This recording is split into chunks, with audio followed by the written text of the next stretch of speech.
ਸਤਿ ਸ਼੍ਰੀ ਅਕਾਲ ਪਿਆਰੇ ਵਿਦਿਆਰਥੀਓ, ਅੱਜ ਸਾਡਾ ਵਿਸ਼ਾ ਹੈ ਗੁਰੂ ਨਾਨਕ ਦੇਵ ਜੀ। ਅੱਜ ਅਸੀਂ ਗੁਰੂ ਨਾਨਕ ਦੇਵ ਜੀ ਦੇ ਜੀਵਨੀ ਲੇਖ ਬਾਰੇ ਗੱਲ ਕਰਾਂਗੇ। ਮਨੁੱਖਤਾ ਦਾ ਉਸਰੱਈਆ ਗੁਰੂ ਨਾਨਕ ਦੇਵ ਜੀ। ਗੁਰੂ ਨਾਨਕ ਦੇਵ ਜੀ ਜੀਵਨੀ ਲੇਖ ਪ੍ਰਿੰਸੀਪਲ ਤੇਜਾ ਸਿੰਘ ਦਾ ਲਿਖਿਆ ਹੋਇਆ ਹੈ। ਪ੍ਰਿੰਸੀਪਲ ਤੇਜਾ ਸਿੰਘ ਪੰਜਾਬੀ ਵਾਰਤਕ ਵਿੱਚ ਮਹੱਤਵਪੂਰਨ ਸਥਾਨ ਰੱਖਦੇ ਹਨ।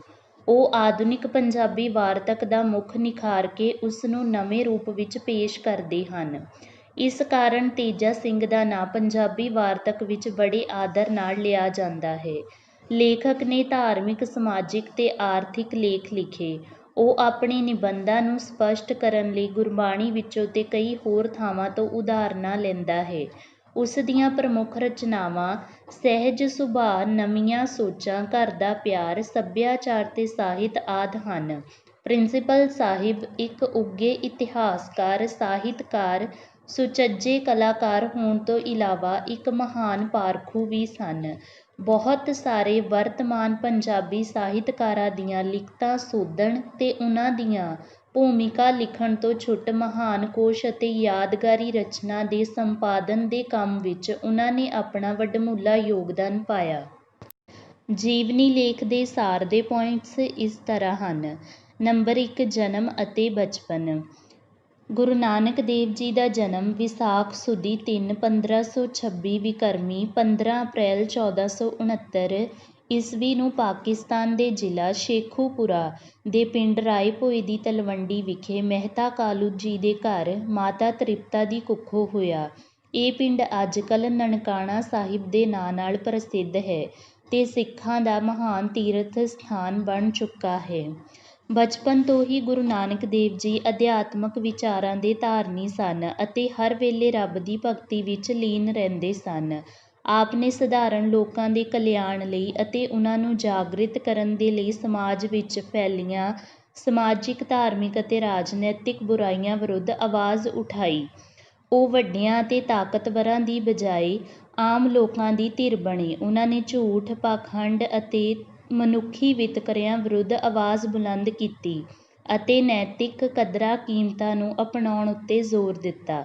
ਉਨ੍ਹਾਂ ਲੋਕਾਂ ਨੂੰ ਆਪ ਅਜਿਹੀ ਜੀਵਨ ਜਾਂਚ ਸਿਖਾਉਣੀ ਚਾਹੁੰਦੇ ਸਨ ਜਿਹੜੀ ਕਿ ਵਰਗ, ਜਾਤ ਅਤੇ ਧਰਮਾਂ ਦੇ ਬੰਧਨਾਂ ਤੋਂ ਮੁਕਤ ਹੋਵੇ। ਇਸ ਕਰਕੇ ਹੀ ਆਪ ਨੂੰ ਸਮਾਜ ਸੁਧਾਰਕ ਅਤੇ ਕ੍ਰਾਂਤੀਕਾਰੀ ਆਗੂ ਵੀ ਕਿਹਾ ਜਾਂਦਾ ਹੈ। ਨੰਬਰ 2, ਮਿੱਠ ਬੋਲੜੇ ਤੇ ਸਦਾ ਹਸੂ ਹਸੂ ਕਰਨ ਵਾਲੇ। ਗੁਰੂ ਜੀ ਮਿੱਠੇ ਸੁਭਾਅ ਅਤੇ ਸਦਾ ਹਸੂ ਹਸੂ ਕਰਨ ਵਾਲੇ ਵਿਅਕਤੀ ਸਨ। ਜਿਵੇਂ ਕਿ ਅਸੀਂ ਦੇਖਦੇ ਵੀ ਹਾਂ ਕਿ ਜੀਵਨੀ ਲੇਖ ਦੇ ਵਿੱਚ ਵੀ ਦੱਸਿਆ ਗਿਆ ਹੈ ਕਿ ਫਰੂਖਸੀਅਰ ਦੇ ਮੁਨਸ਼ੀ ਮੌਲਵੀ ਗੁਲਾਮ ਅਲੀ ਦੀ ਲਿਖਤ ਦੇ ਅਨੁਸਾਰ ਗੁਰੂ ਨਾਨਕ ਦੇਵ ਜੀ ਬਹੁਤ ਸੋਹਣੇ, ਮਿੱਠ ਬੋਲੇ ਤੇ ਸਦਾ ਹਸੂ ਹਸੂ ਕਰਦੇ ਰਹਿੰਦੇ ਸਨ। ਉਨ੍ਹਾਂ ਦਾ ਕੱਦ ਛੋਟਾ ਤੇ ਬਾਹਾਂ ਲੰਮੀਆਂ ਸਨ। 7 ਵਰ੍ਹੇ ਦੀ ਉਮਰ ਦੇ ਵਿੱਚ ਗੁਰੂ ਜੀ ਨੂੰ ਵਿੱਦਿਆ ਦੇ ਗਿਆਨ ਦੀ ਪ੍ਰਾਪਤੀ ਲਈ ਗੋਪਾਲ ਦਾਸ ਨਾਂ ਦੇ ਪਾਂਧੇ ਕੋਲ ਭੇਜਿਆ ਗਿਆ। ਇਸ ਤੋਂ ਬਾਅਦ ਉਨ੍ਹਾਂ ਨੇ ਪੰਡਿਤ ਬ੍ਰਿਜ ਨਾਥ ਕੋਲੋਂ ਸੰਸਕ੍ਰਿਤ ਅਤੇ ਮੌਲਵੀ ਪਾਸੋਂ ਫਾਰਸੀ ਦਾ ਗਿਆਨ ਪ੍ਰਾਪਤ ਕੀਤਾ। ਉਹ ਛੋਟੀ ਉਮਰ ਦੇ ਵਿੱਚ ਹੀ ਇੰਨੀ ਤੀਖਣ ਬੁੱਧੀ ਦੇ ਮਾਲਕ ਸਨ ਕਿ ਉਨ੍ਹਾਂ ਨੇ ਇਹ ਅੱਖਰੀ ਵਿੱਦਿਆ ਜਲਦੀ ਹੀ ਗ੍ਰਹਿਣ ਕਰ ਲਈ। ਨੰਬਰ 3, ਜਨੇਊ ਪਾਉਣ ਦੀ ਰਸਮ।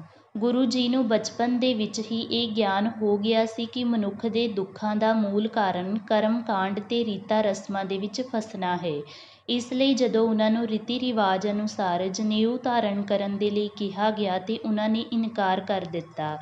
ਗੁਰੂ ਜੀ ਦੇ ਉੱਤਰ ਆਸਾਂ ਦੀ ਵਾਰ ਦੇ ਵਿੱਚ ਦਰਜ ਹਨ ਜੋ ਉਸ ਮੌਕੇ ਉੱਤੇ ਉਚਾਰਨ ਕੀਤੇ ਗਏ ਕਿਉਂਕਿ ਇਨ੍ਹਾਂ ਵਿੱਚ ਪੰਡਿਤ ਨੂੰ ਸਿੱਧਾ ਸੰਬੋਧਨ ਕੀਤਾ ਹੋਇਆ ਹੈ। ਨੰਬਰ 4, ਗੁਰੂ ਜੀ ਦਾ ਸੁਲਤਾਨਪੁਰ ਜਾ ਕੇ ਕੰਮ ਕਰਨਾ। ਗੁਰੂ ਜੀ ਨੇ ਸੁਲਤਾਨਪੁਰ ਜਾ ਕੇ ਕੰਮ ਕਰਨ ਦਾ ਫੈਸਲਾ ਕੀਤਾ। ਇੱਥੇ ਇਹ ਵੀ ਕਹਿਣਾ ਠੀਕ ਨਹੀਂ ਹੈ ਕਿ ਗੁਰੂ ਜੀ ਕੰਮ ਨਹੀਂ ਸਨ ਕਰਨਾ ਚਾਹੁੰਦੇ ਜਾਂ ਉਹ ਕਿਸੇ ਦੀ ਪ੍ਰੇਰਣਾ ਕਰਕੇ ਸੁਲਤਾਨਪੁਰ ਕੰਮ ਤੇ ਜਾ ਲੱਗੇ ਸਨ, ਬਲਕਿ ਗੁਰੂ ਜੀ ਤਾਂ ਖੁਦ ਤਜਵੀਜ਼ ਕਰਦੇ ਸਨ ਕਿ ਕੋਈ ਕੰਮ ਕਰਨਾ ਚਾਹੀਦਾ ਹੈ। ਉਨ੍ਹਾਂ ਦੀ ਭੈਣ ਨਾਨਕੀ ਉਨ੍ਹਾਂ ਨੂੰ ਚੰਗੀ ਤਰ੍ਹਾਂ ਸਮਝਦੀ ਸੀ। ਭੈਣ ਨਾਨਕੀ ਦਾ ਪਿਆਰ ਹੀ ਗੁਰੂ ਨਾਨਕ ਜੀ ਨੂੰ ਸੁਲਤਾਨਪੁਰ ਲੈ ਗਿਆ। ਕਿਹਾ ਜਾਂਦਾ ਹੈ ਕਿ ਜਦੋਂ ਨਵਾਬ ਦੌਲਤ ਖਾਨ ਦੇ ਸਾਹਮਣੇ ਗੁਰੂ ਜੀ ਪੇਸ਼ ਹੋਏ ਤਾਂ ਗੁਰੂ ਜੀ ਮੁਸਕਰਾਏ ਅਤੇ ਉਹਨਾਂ ਦੀ ਮੁਸਕਣੀ ਵੇਖ ਕੇ ਨਵਾਬ ਬੋਲ ਉੱਠਿਆ, ਨਾਨਕ ਭਲਾ ਤੇ ਸਿਆਣਾ ਆਦਮੀ ਮਾਲੂਮ ਹੁੰਦਾ ਹੈ। ਉਹਨਾਂ ਨੇ ਮੋਦੀਖਾਨੇ ਵਿੱਚ ਰਾਸ਼ਨ ਤੋਲਣ ਦੀ ਨੌਕਰੀ ਸ਼ੁਰੂ ਕਰ ਦਿੱਤੀ। ਉਹਨਾਂ ਇਹ ਕੰਮ ਬੜੀ ਲਗਨ ਤੇ ਇਮਾਨਦਾਰੀ ਨਾਲ ਨਿਭਾਇਆ। ਉਹਨਾਂ ਨੇ 13-13 ਕਹਿ ਕੇ ਗਰੀਬਾਂ ਵਿੱਚ ਖੂਬ ਅਨਾਜ ਵੰਡਿਆ। ਇਸ ਤੇ ਕੁਝ ਵਿਰੋਧੀਆਂ ਨੇ ਉਹਨਾਂ ਦੀ ਸ਼ਿਕਾਇਤ ਨਵਾਬ ਕੋਲ ਕਰ ਦਿੱਤੀ। ਜਦੋਂ ਉਹਨਾਂ ਦੇ ਹਿਸਾਬ ਕਿਤਾਬ ਦੀ ਜਾਂਚ ਪੜਤਾਲ ਕੀਤੀ ਗਈ ਤਾਂ ਉਹ ਬਿਲਕੁਲ ਠੀਕ ਨਿਕਲਿਆ। ਨੰਬਰ 5 ਗ੍ਰਹਿਸਥੀ ਜੀਵਨ ਗੁਜ਼ਾਰਨਾ। ਗੁਰੂ ਜੀ ਨੇ ਰੱਬੀ ਭਗਤੀ ਦੇ ਨਾਲ ਨਾਲ ਗ੍ਰਹਿਸਥੀ ਜੀਵਨ ਜਿਉਣ ਤੇ ਵੀ ਜ਼ੋਰ ਦਿੱਤਾ। ਉਹਨਾਂ ਨੇ ਸ਼ਰੇਆਮ ਕਿਹਾ ਕਿ ਜੇ ਰੱਬ ਨੂੰ ਪਾਉਣਾ ਹੈ ਤਾਂ ਘਰ ਵਿੱਚ ਬੈਠੇ ਵੀ ਪਾਇਆ ਜਾ ਸਕਦਾ ਹੈ। ਸੰਸਾਰ ਦਾ ਤਿਆਗ ਕਰਕੇ, ਧੂਣੀਆਂ ਰਮਾ ਕੇ, ਭਗਵੇਂ ਕੱਪੜੇ ਪਾ ਕੇ ਰੱਬ ਨੂੰ ਪ੍ਰਾਪਤ ਨਹੀਂ ਕੀਤਾ ਜਾ ਸਕਦਾ। ਉਹਨਾਂ ਦਾ ਵਿਆਹ ਸੁਲਤਾਨਪੁਰ ਵਿੱਚ ਰਹਿੰਦਿਆਂ ਬੀਬੀ ਸੁਲੱਖਣੀ ਜੀ ਦੇ ਨਾਲ ਹੋ ਗਿਆ ਸੀ।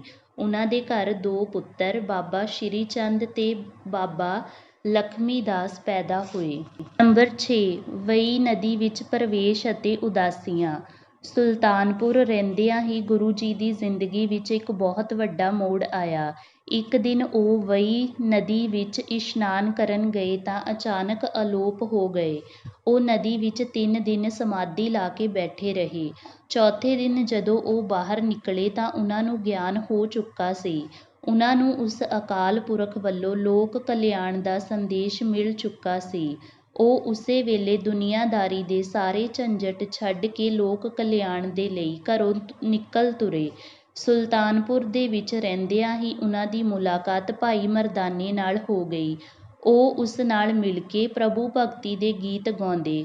ਗੁਰੂ ਜੀ ਨੇ 4 ਉਦਾਸੀਆਂ ਕੀਤੀਆਂ, ਪਹਿਲੀ ਪੂਰਬ ਵੱਲ, ਦੂਜੀ ਦੱਖਣ ਵੱਲ, ਤੀਜੀ ਉੱਤਰ ਵੱਲ ਤੇ ਚੌਥੀ ਪੱਛਮ ਵੱਲ। ਨੰਬਰ 7 ਯਾਤਰਾਵਾਂ ਦੌਰਾਨ ਸੁਧਾਰ ਅਤੇ ਸਿੱਖਿਆਵਾਂ।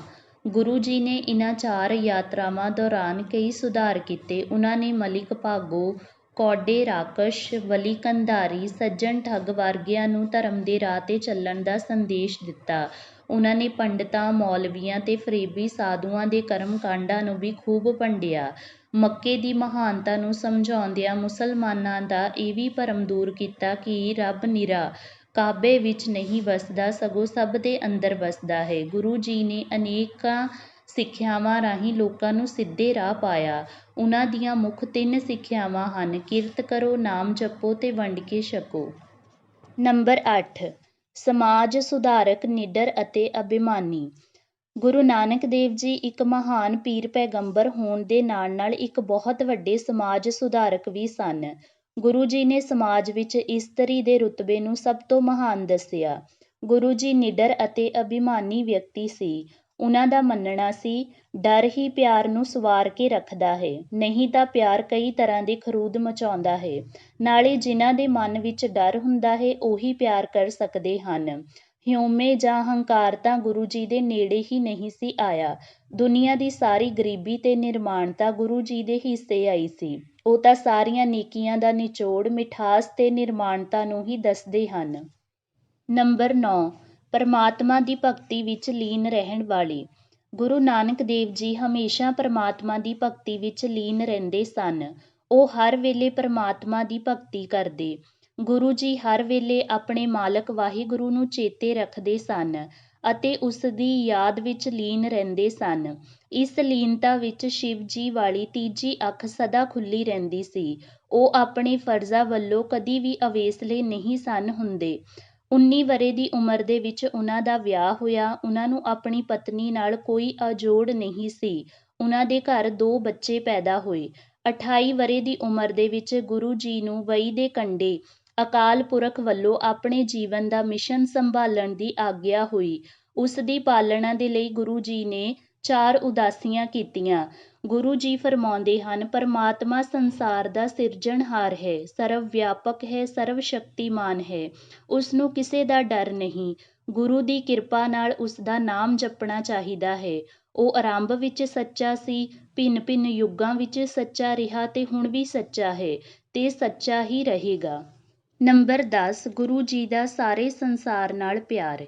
ਗੁਰੂ ਜੀ ਦਾ ਸਾਰੇ ਸੰਸਾਰ ਨਾਲ ਬਹੁਤ ਪਿਆਰ ਸੀ। ਗੁਰੂ ਜੀ ਦਾ ਮਿਲਣ ਢੰਗ ਤੇ ਪ੍ਰਚਾਰ ਢੰਗ ਨਾਟਕੀ ਜਿਹਾ ਹੁੰਦਾ ਸੀ। ਬਾਹਰ ਦੇਸ਼ਾਂ ਦਾ ਸਫ਼ਰ ਕਰਦਿਆਂ ਉਹ ਅਜੀਬ ਜਿਹਾ ਪਹਿਰਾਵਾ ਕਰ ਲੈਂਦੇ ਸਨ। ਗੁਰੂ ਜੀ ਜਿੱਥੇ ਜਾ ਖੜੋਂਦੇ ਇਸ਼ਤਿਹਾਰ ਦੇਣ ਦੀ ਲੋੜ ਨਾ ਪੈਂਦੀ, ਲੋਕ ਆਪੇ ਇਕੱਠੇ ਹੋ ਜਾਂਦੇ। ਹਰਿਦੁਆਰ ਗਏ ਤਾਂ ਲੋਕਾਂ ਦਾ ਭਰਮ ਦੂਰ ਕਰਨ ਦੇ ਲਈ ਉਨ੍ਹਾਂ ਦੇ ਉਲਟ ਲਹਿੰਦੇ ਵੱਲ ਪਾਣੀ ਸੁੱਟਣਾ ਸ਼ੁਰੂ ਕਰ ਦਿੱਤਾ। ਜੇ ਬਰਾਮਦ ਗਏ ਤਾਂ ਬਾਗ ਦੇ ਕੇ ਸੰਗਤ ਇਕੱਠੀ ਕਰ ਲਈ। ਮੱਕੇ ਵਾਲਿਆਂ ਦਾ ਭਰਮ ਕਾਬੇ ਵੱਲ ਪੈਰ ਪਸਾਰ ਕੇ ਦੂਰ ਕੀਤਾ ਤੇ ਦੱਸਿਆ ਕਿ ਰੱਬ ਹਰ ਪਾਸੇ ਹੈ, ਕਿਸੇ ਇੱਕ ਪਾਸੇ ਨਹੀਂ ਹੋ ਸਕਦਾ। ਗੁਰੂ ਸਾਹਿਬ ਦਾ ਪਿਆਰ ਸਾਰੇ ਸੰਸਾਰ ਨਾਲ ਸੀ, ਪਰ ਸਭ ਤੋਂ ਵਧੇਰੇ ਆਪਣੀ ਭੈਣ ਨਾਨਕੀ ਨਾਲ ਸੀ, ਜਿਸ ਦੇ ਯਾਦ ਕਰਨ ਤੇ ਸੈਂਕੜੇ ਕੋਹਾਂ ਤੋਂ ਉਸ ਨੂੰ ਮਿਲਣ ਦੇ ਲਈ ਆ ਜਾਂਦੇ ਸਨ। ਨੰਬਰ 11 ਅੰਤਿਮ ਸਮਾਂ। ਗੁਰੂ ਜੀ ਨੇ ਆਪਣਾ ਅੰਤਿਮ ਸਮਾਂ ਕਰਤਾਰਪੁਰ ਵਿਖੇ ਗੁਜ਼ਾਰਿਆ। ਇੱਥੇ ਹੀ ਉਨ੍ਹਾਂ ਨੇ ਭਾਈ ਲਹਿਣਾ ਜੀ ਨੂੰ ਗੁਰਗੱਦੀ ਬਖਸ਼ੀ, ਜੋ ਗੁਰੂ ਅੰਗਦ ਦੇਵ ਜੀ ਦੇ ਨਾਂ ਨਾਲ ਪ੍ਰਸਿੱਧ ਹੋਏ। ਅੰਤ ਗੁਰੂ ਜੀ 5 ਸਤੰਬਰ 1539 ਈਸਵੀ ਨੂੰ 70 ਸਾਲ ਦੀ ਉਮਰ ਭੋਗ ਕੇ ਜੋਤੀ ਜੋਤ ਸਮਾ ਗਏ।